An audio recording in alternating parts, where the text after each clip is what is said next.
In 1944, at the height of World War II, a single human mistake carried the power to erase an entire city, and almost did. For 30 minutes, one man believed he was witnessing the beginning of the end of American civilization, and the only reason the world survived is because fear arrived faster than orders. That man was Lieutenant Colonel Stanislav Petrov. No, wait, not Petrov. Decades before Cold War near misses, America faced its own silent nightmare in the Nevada desert, a story buried under classified files for decades, involving a bomb that had never been used before, scientists who barely understood what they had created, and soldiers standing close enough to death that history itself flinched. The story begins not with an explosion, but with urgency. By 1942, the United States was terrified. Nazi Germany was racing toward building a nuclear weapon, and intelligence suggested that Hitler's scientists might be ahead. President Franklin D. Roosevelt authorized what would become the Manhattan Project, pouring unimaginable resources into an effort so secret that even Vice President Harry Truman didn't know it existed. Entire towns vanished from maps. Oak Ridge, Tennessee, Los Alamos, New Mexico, Hanford, Washington. They were cities of shadows, populated by people who didn't know what they were building, only that it mattered enough to lie to their families about. By summer 1945, the impossible had been achieved. A bomb that split the atom, a weapon that could end wars, or humanity. But before it could be used against Japan, the scientists demanded proof. Theory alone could not justify annihilation. They needed to test it. The test site chosen was Jornada del Muerto, a bleak desert basin in New Mexico, whose name translated to Journey of the Dead Man. It was an omen no one took seriously enough. On July 16, 1945, at 5:29 a.m., the world's first nuclear device, nicknamed the Gadget, detonated. The explosion was beyond imagination. A fireball, brighter than the sun, rose into the sky, turning sand into green glass. The shockwave shattered windows 120 miles away. Some observers fell to the ground in fear. Others cried. One physicist vomited. Another whispered, "Now I am become death, the destroyer of worlds." But the real terror didn't end with the blast. It had only begun. Within minutes, scientists realized something horrifying. They had drastically underestimated radioactive fallout. Winds shifted unexpectedly, carrying invisible death toward nearby towns. Families in Tularosa and Carrizozo woke up to ash-like particles falling from the sky, coating laundry lines and gardens. Children played in it. Livestock ate it. No one warned them. The U.S. government issued a cover story claiming the explosion was caused by a munitions depot accident. Doctors treating strange burns and sickness were told to stay silent. Radiation victims wouldn't be acknowledged for decades, but an even greater secret lay deeper, one that remained classified long after Hiroshima and Nagasaki. What almost no one knew was that the Trinity test came dangerously close to igniting the atmosphere itself.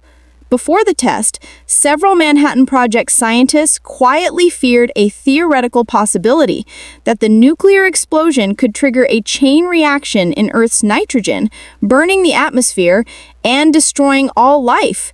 Calculations suggested it was unlikely, but unlikely was still not zero. When Enrico Fermi was asked how safe the test was, he reportedly joked about taking bets on whether the atmosphere would ignite. That joke hid panic. On the night before the test, a lightning storm rolled across the desert. Rain soaked the ground. Some officials wanted to postpone. Others argued delay could expose the secret. Military leaders feared Japanese spies. Finally, they chose to proceed. At the control bunker, countdown clocks ticked in oppressive silence. Some witnesses later admitted they believed they might die. None truly knew. When the bomb exploded and the sky didn't burn, a wave of relief swept through the room. But relief soon gave way to dread when sensors reported radiation levels far beyond expectations.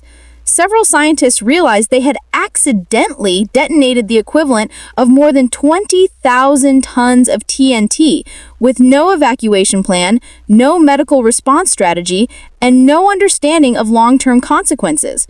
What followed was one of the darkest acts of silence in American history. Families exposed to fallout were never informed. Pregnant women gave birth to stillborn children at alarming rates. Ranchers watched cattle die from mysterious illnesses. Medical records were altered. The government secretly monitored victims without consent, studying radiation sickness while denying its existence. This continued into the 1950s and beyond. Then came Hiroshima and Nagasaki. On August 6, 1945, Little Boy destroyed Hiroshima. 3 days later, Fat Man erased Nagasaki. The world focused on Japan's devastation, never knowing that Americans had unknowingly served as the first test subjects of nuclear fallout weeks earlier. Even more chilling was what happened afterward. After the war, nuclear testing didn't stop. It escalated. In Nevada, above-ground nuclear detonations became routine. Soldiers were ordered to stand in trenches as bombs exploded miles away, told it was safe. Some marched toward mushroom clouds as part of training exercises. Many later died of cancer. Internal memos revealed officials knew the risks. They calculated acceptable loss. Civilians downwind were labeled low-use segments of the population. Entire regions were sacrificed in the name of supremacy. For decades, victims were dismissed as liars. It wasn't until the 1970s that journalists uncovered leaked documents proving the government had knowingly exposed its own citizens.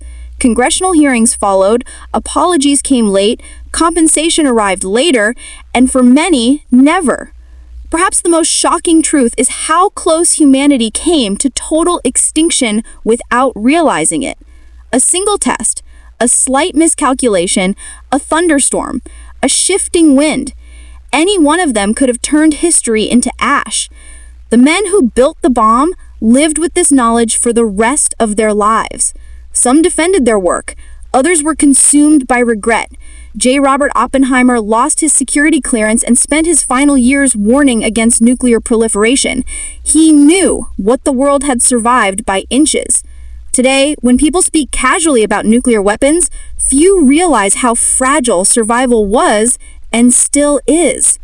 The Trinity test didn't just end one war. It began an age where human error could erase civilization in seconds. And the most unsettling part? It almost ended everything before the world even knew the danger existed.